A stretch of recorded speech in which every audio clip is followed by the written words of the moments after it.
okay finally guys अहिले चाहिँ हामी अब बडा दसैँ 2082 सालको होइन पाउन अवसरमा हाम्रो नेपालीहरूको महान चाड विशेष गरी हिन्दू धर्मावलम्बीको महान चाड होइन अनि हामीले चाहिँ टिका लाउन आँटिरहेछौँ होइन हाम्रो चाहिँ अब किराँती अनुसार चाहिँ हामी सिधै टिका लाउँछौँ भन्ने हाम्रो चलन छ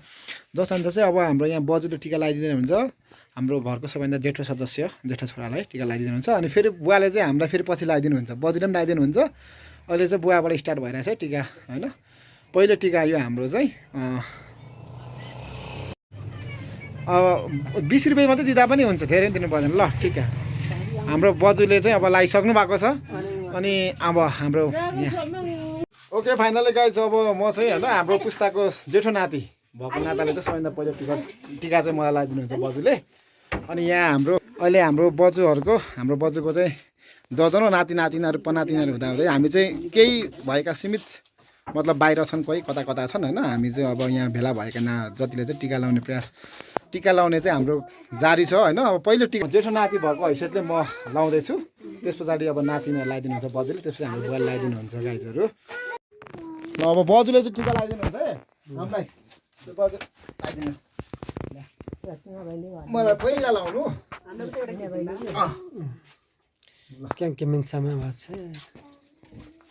ल गाइजहरू होइन मैले चाहिँ टिका लगाइरहेको छु है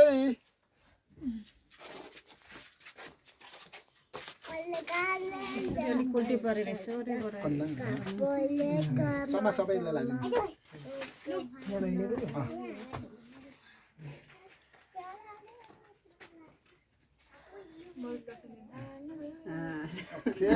जम्मा बात शीर्ष न किन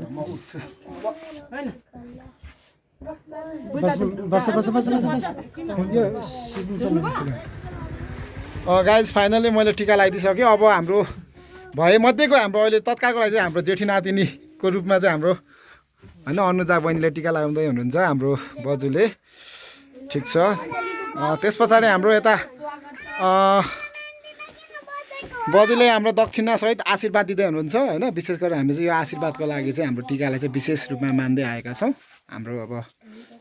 हामी चाहिँ सेतो टिका लाएर पनि यसो दसैँलाई चाहिँ हामीले मनाइरहेछौँ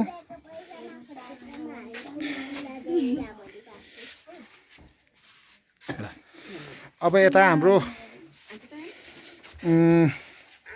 कान्छी नातिनीलाई लगाइदिँदै हुनुहुन्छ बजुले होइन हाम्रो कान्छी नातिनीलाई लगाइदिँदै हुनुहुन्छ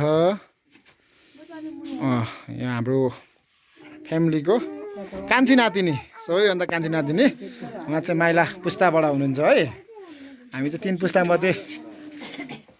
ल ठिक छ बजु एकछिन यता छ होला हौ याक सारी ल अब हाम्रो नातिलाई पनि लगाइदिँदै हुनुहुन्छ बजुले आशीर्वाद सहित दिँदै हुनुहुन्छ होइन हाम्रो कान्छो भाइ है टिका लगाइदिनुहुन्छ हाम्रो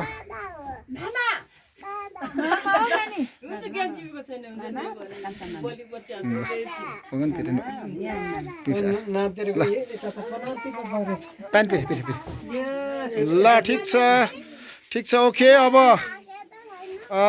एकैछिन जहीँ जानु तपाईँ पनि जहीँ बस्नु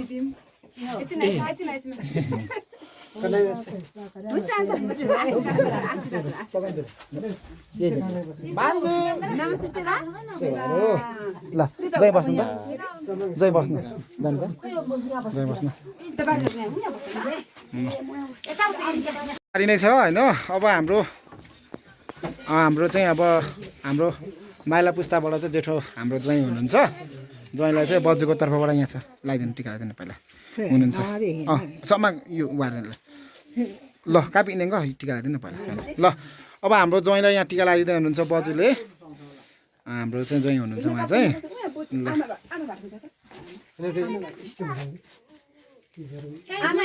ल ज्वाइँ हाम्रो माइलो पुस्ता माइलो छोराको नाति ज्वाइँलाई चाहिँ टिका लगाइदिनुहुन्छ बजुले यस्तै छ गाइजहरू होइन ल टक्कसँगले फाइनली हाम्रो बजुले चाहिँ अब नाति ज्वाइँ होइन नाति छोराहरूलाई टिका लगाइसक्नु भएको छ अब हाम्रो बुवाले लगाइदिनु हुनेछ ल टिका लगाइदिइसक्नु भएको छ हाम्रो बजुले भयो बजुले चाहिँ एकदमै हामीलाई आशीर्वाद दिनुभएको छ हो कि होइन हो नि होइन ल ठिक छ म चाहिँ अब जेठो सन्तान भएकोले गर्दाखेरि होइन हाम्रो वंशको पहिलो नाति मेरो नाति अनि अब चाहिँ म फेरि हाम्रो मेरो ड्याडीले आउँदै हुनुहुन्छ नि त त्यसैले म चाहिँ जेठो छोरो भएको हैसियतले चाहिँ बुवाको तर्फबाट नि म नै फेरि पहिलो टिका लाउँछु त्यस पछाडि छोरा लगाइदिनुहुन्छ अनि भतिजो भतिजा लगाइदिनुहुन्छ गाइजहरू अब हाम्रो टिका सुरु भइरहेछ बुवाको तर्फबाट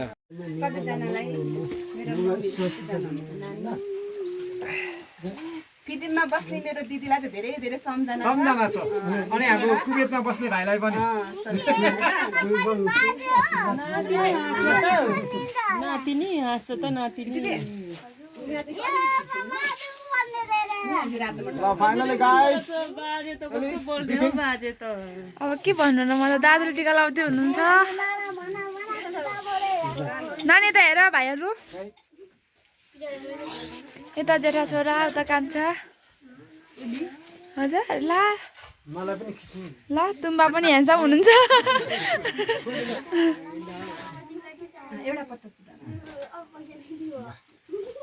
यता हाम्रो दिदी बहिनी ओके गाइस मैले टिका लगाइसकेको छु बुवाले हाम्रो अरू सदस्यहरूलाई टिका लगाइदिँदै हुनुहुन्छ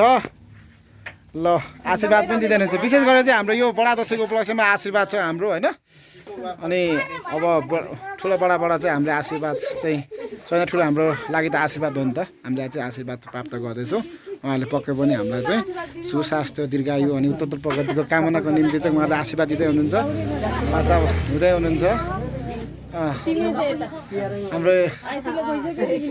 बहिनी यहाँ ओके हाम्रो यता एलीलाई लगाइदिउँ हाम्रो यो हाम्रो सन्तानको होइन कान्छी नातिनी सबैभन्दा हुन्छ लगाइदिँदा हुन्छ ल यता पनि छ हाम्रो भाइ छ यहाँ केटो आशीर्वाद दिँदै हुन्छ यता पनि हाम्रो भाइलाई लगाइदिएको याङलाई खोइ याङलाई ओके हाम्रो यहाँ पनाती नि हाम्रो नातिनीलाई पनि टिका लगाइदिनु त यहाँ पहिला लगाइदिनु टिका लगाइदिनु पर्छ हाम्रो नातिनीलाई ओके ल पनातिनी होइन नाम के अरे भान्जी ओके ल ल ल ठिक हाम्रो यसरी चाहिँ सुसम्पन्न हुन आँटिरहेछ गाइजहरू होइन अब हाम्रो बडा दसैँको मेन विशेष आज चाहिँ हाम्रो टिकाको दिन हो होइन हामीले टिका लाएर चाहिँ दसैँलाई हामीले चाहिँ अब बिदा गर्दैछौँ हामीले पक्कै पनि आशीर्वाद पाएको छौँ बुढापाकाहरूबाट होइन हाम्रो फ्यामिली मेम्बरहरू हुनुहुन्छ काकी पनि चटिक्क भएर आउनुभएको छ मेरो काकी होइन यता मेरो भतिजो छ अङ्कल हुनुहुन्छ यता हाम्रो काकीहरू हुनुहुन्छ ल हाम्रो चाहिँ टिका चाहिँ यसरी सुसम्पन्न भइसकेको छ गाइजहरू होइन कस्तो लाग्यो अलिकति सकारात्मक प्रतिक्रिया दिनु होला धन्यवाद गाइजहरू ह्याप्पी दसैँ खोइ त ह्याप्पी दसैँ ओके यहाँ हाम्रो छिमेकी होइन इष्टमित्र हाम्रो काकी हुनुहुन्छ अनि हाम्रो बुवाको चाहिँ बुहारी हुनुहुन्छ अनि बहिनीहरू पनि टिका लाउनु भएको छ उहाँहरूलाई पनि हाम्रो बाबाले चाहिँ आशीर्वाद दिँदै हुनुहुन्छ गाइजहरू